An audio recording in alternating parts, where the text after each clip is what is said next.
First thing is they're going to have to do what you did. They're going to have to do research.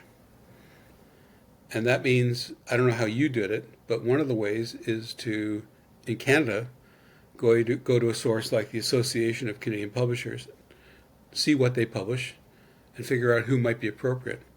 So if you've got a pornography book and you're trying to sell it to a kids publisher, not going to work. You've got to find the right place to sell your product. That's number one. So how do you do that? You check out the websites, but you also go to a bookstore. Go to a big bookstore, and you look at books in your section. And if you've written a mystery, then you go to the mystery section and you look at the spines of the books. And you say, oh, they did a book about a PI. Maybe they'd be interested in my PI book. That's what you have, that kind of research. And then you take a look at your own bookshelves. What do you like to read? I read books unusually, I buy books by publisher, not just by author. So I know if I'm buying a Knopf book, I'm getting quality. If I'm buying a Farrar, Straus and Giroux book, I'm getting quality. If I'm buying a Simon & Schuster book, no quality. Even though I love the topic. And sometimes I'm forced to buy that book. I just did. But I know it's going to be sloppy. It's going to be sloppy editing, sloppy production, poorly written. They just bang them out. Are there any hacks? Are there any secrets to writing that query letter? I remember in my own research, I had to figure out the format, basically, for the query letter that I then send, with the attachment being the manuscript. What do you look for in that letter? I look for intelligence. I look for writing quality. And I'm looking for the fact that they know that we're not EWC Press as opposed to ECW Press. I'm looking for that. I'm looking for the fact that they have any kind of awareness of who we are and what we publish. Oh, I read Ghostwriter years ago. What a great book. That's all I need. No more than that.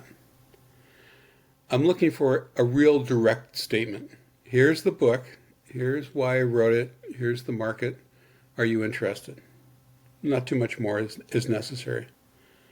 And sometimes they'll provide a synopsis of a novel, for example. I skip that. I don't care about the synopsis. I'm not publishing a synopsis. I'm publishing a book. So I go immediately to page 1 of the novel. And if after the first sentence I say to myself, I've read that before, then that's it. It's doomed. Nonfiction is different. And the other advice is whether I should send it to an agent or should I send it directly. Mm-hmm. If you send it to an agent, the likelihood of you hearing back is slim. If you send it to a publishing company, you might hear back. But most companies like PRH, the biggest company in the world now, have a clause in their website that says, we are not accepting submissions. Only from agents. Well, how do I get an agent if the agent's not going to, blah, blah, blah, blah, blah. So you have to do research. You have to figure out the name of the editor at the company who acquires mystery manuscripts, mystery novels. And then you write directly, and it will end up on their desk, and they can decide what to do. But a dear sir, dear madam thing, you can't do it. Has to be tailored.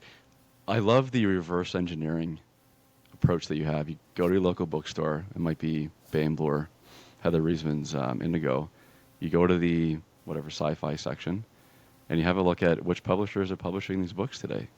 I think that's freaking awesome. Can you name a book for us, Jack, and not a ECW published book? What is your favorite book on your bookshelf? I have favorite areas that I like.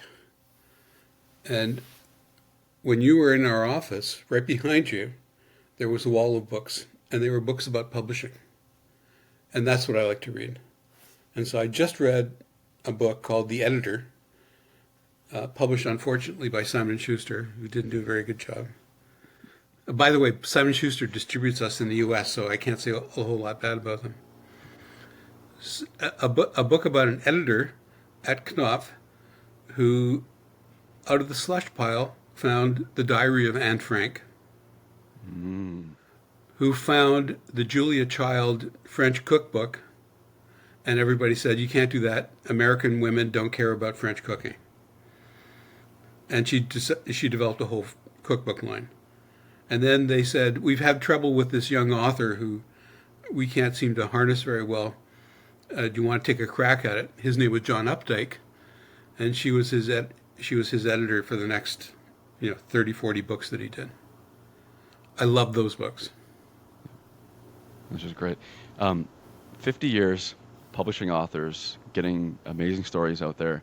How many books would you say you've published through ECW?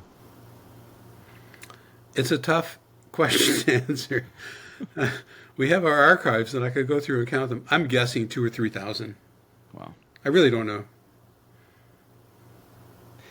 If you were to do it all over again in the year 2025, Jack, if you were a 22-year-old just graduating, going out into the world, would you start a publishing house again? I would first go to a publishing program. I would go to Humber or Centennial or TMU, or those are the three main programs in Toronto and in Canada. And I would learn the jargon, which is what those courses teach you. What is an ARC? What is whatever the words the publishers use. And then I would get an internship at a big company. And then I would see how that worked and how they had me photocopying all day or filing or something. And I thought, I'm not learning much about publishing here.